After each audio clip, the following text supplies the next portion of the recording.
자, 두 번째로 볼 것이 기피 신청이 적법한 경우입니다. 자, 조문. 자, 기피 신청이 있을 때에는 간이기각 결정의 경우를 제한 외에는, 자, 간이기각 결정은 앞에서 배웠어요. 그거를 제한 외에는 소송 절차를 정지해야 한다. 정지 동그라미. 그쵸? 간이기각 결정은 정지하지 않는다 했어요. 자, 그걸 뺀 나머지는 정지해야 한다. 자, 끊고. 이게 원칙인데 급속을 요할 때는 예외다. 자, 판례 보죠. 자, 기피 신청을 받은 법관이 이 본안 소송 절차를 분명 위에서 정지시키라 했는데 정지시키지 않고 그대로 소송을 진행합니다. 자, 그러면 어떨까요? 효력이 없죠. 효력이 없다. 그래서 이후에 그 기피 신청에 대한 기각 결정이 확정되었다 하더라도 마찬가지다. 무슨 말이야? 확정되었다 하더라도 여전히 효력이 없다. 이런 말이에요. 됐나요? 됐어요. 이렇게도 나올 수 있어요. 효력이 없는데 그 후에 기피 신청에 대한 기각 결정이 확정되었다면 뭐 효력이 있다. 이런 식으로 나올 수 있습니다. 꼭 정리를 해두시고. 자, 그 밑에 판례. 구속기간 만료가 임박하였다. 요 만료 임박이 뭐야? 만료 임박이 방금 위에서 보았던 단서에서 말하는 급속을 요하는 경우에 해당한다고 봤어요. 자, 그때는 뭐다? 정지시키지 않을 수 있다는 겁니다. 자, 만료가 임박했고요. 여기는 만료가 24일 남았습니다. 그치? 만료가 24일 남았다고 하는 것도 뭐 만료가 가깝잖아요. 한 달도 채 안 되기 때문에 이것도 뭐다? 이것도 급속을 요한다고 보는 거예요. 그래서 정지시키지 않고 그대로 진행을 한다. 그렇죠? 정당하다고 봤습니다. 자, 그럼 정지한다 했는데요. 정지한다 할 때 무엇을 정지해야 되느냐? 판례는 학설은 이렇게 얘기를 해요. 본안의 실체 형성을 목적으로 하는 본안 소송만을 말한다고 되어 있습니다. 이렇게 보는 것이 학설이에요. 학설. 다수설이다. 다수설이라 쓰세요. 이견도 있습니다. 요것만 진행한다는 견해가 있고 아니다. 전체 다 진행을 정지시켜야 된다. 이런 견해도 있어요. 자, 2항 체크하시고 2항은 판례입니다. 1항은 판례가 아니고요. 2항만 판례입니다.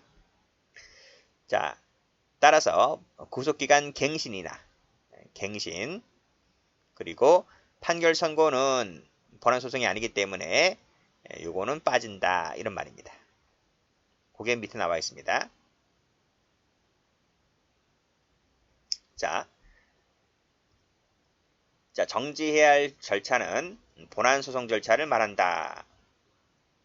이것도 판례 나와 있네요. 판례 나와 있다.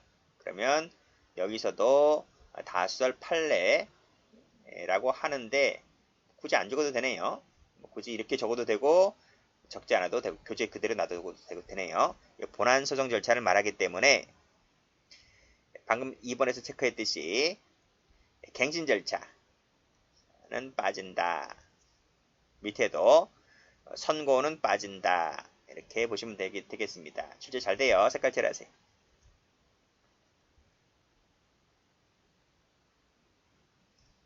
자, 밑에 판례.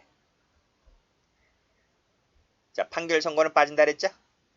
소송 진행에 관련된 판결 선고는 포함되지 아니하므로 피고인이 변론 종결 뒤 그랬어요. 자, 기피 신청을 하였지만 정지하지 아니하고 판결 선고한 것은 정당하다. 이게 무슨 말인가요? 변론 종결 뒤가 무슨 말이에요? 즉 변론을 종결했기 때문에 뭐만 남았다? 판결 선고만 남은 거지. 그쵸? 이런 얘기입니다. 이렇게 세모 치시고 끄집어내서 뭐만 남았다? 이것은 판결의 선고 밑줄 남은 상태가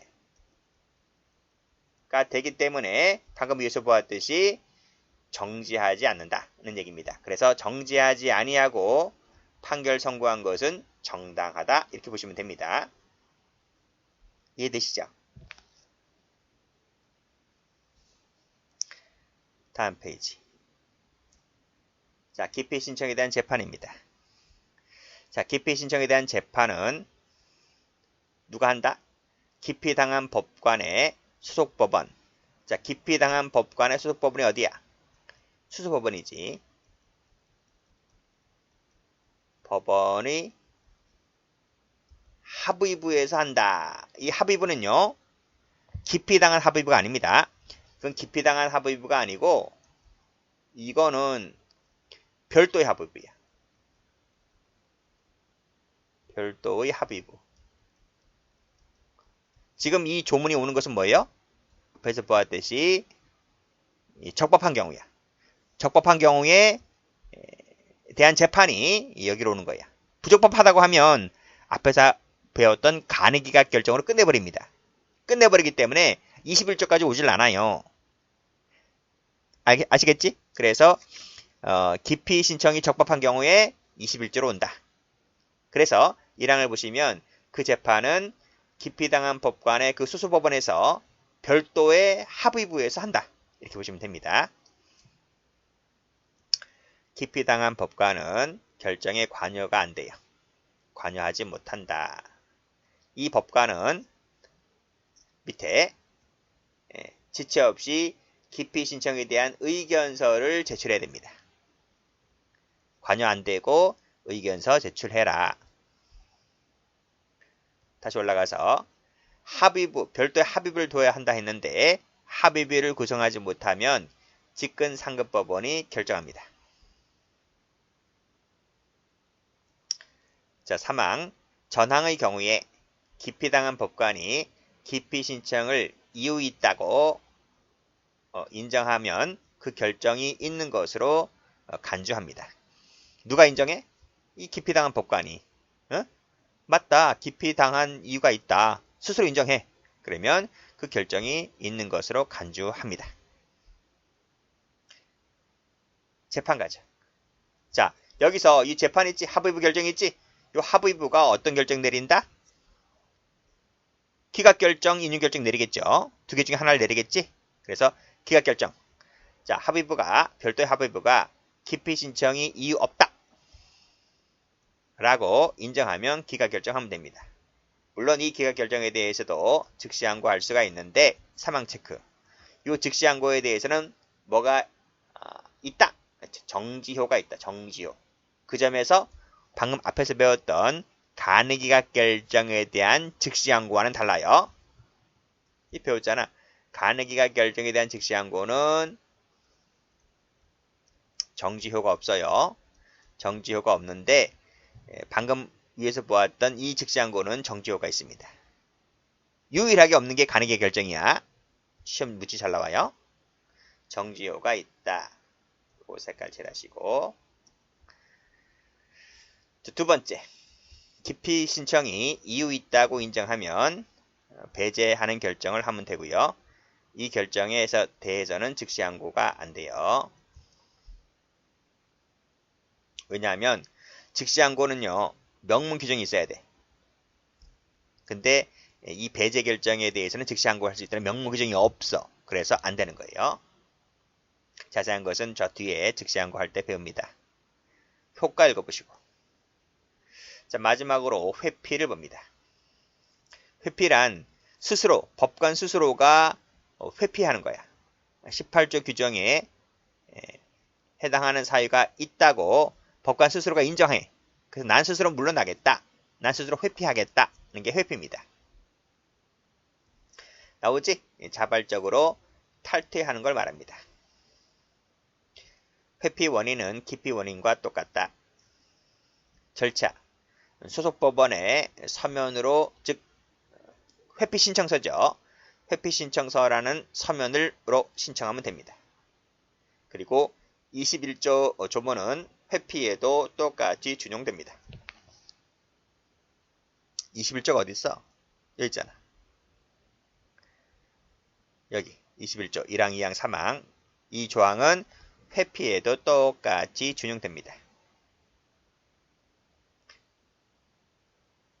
자, 회피 신청에 대한 법원의 결정에 이 법원의 결정이 뭐야? 지금 서면이 뭐였다고 했어요? 회피 신청서를 제출하잖아요. 그럼 이 서면에 대하여 법원의 결정이 내려질 것 아닙니까? 그치? 그 결정에 대해서는 항고가 안 돼요. 자, 마지막으로 법원 사무관 그리고 전문심리위원에 대하여도 제척, 기피, 회피할 수 있습니다. 즉, 재판에 관여한 자는 모두 다 제척, 기피, 회피 대상이 된다. 이렇게 보시면 됩니다. 재판에 누가 관여합니까? 사무관, 전문심리위원 다 관여하잖아요. 다 되는데 유일하게 안 되는 친구, 요 제척, 기피, 회피 대상이 되지 않는 예외가 있어. 딱 한 명입니다. 그 예외가 검사입니다. 검사는 제척, 기피, 회피 제도가 없어요. 나머진 다 됩니다. 자, 조문. 본장의 규정은 17조 7호 규정을 제한 외에는 법원 서기관, 사무관 등에게 또는 여기 나왔네. 통역인도도 있습니다. 통역인에 대해서도 제척, 기피, 회피 조문이 준용됩니다. 판례 나오죠? 통역인 동그라미 제척된다 나오지?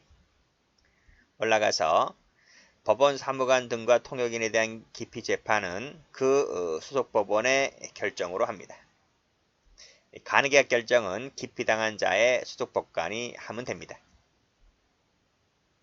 이 조항은 전문심리위원회도 똑같이 준용됩니다. 됐습니다.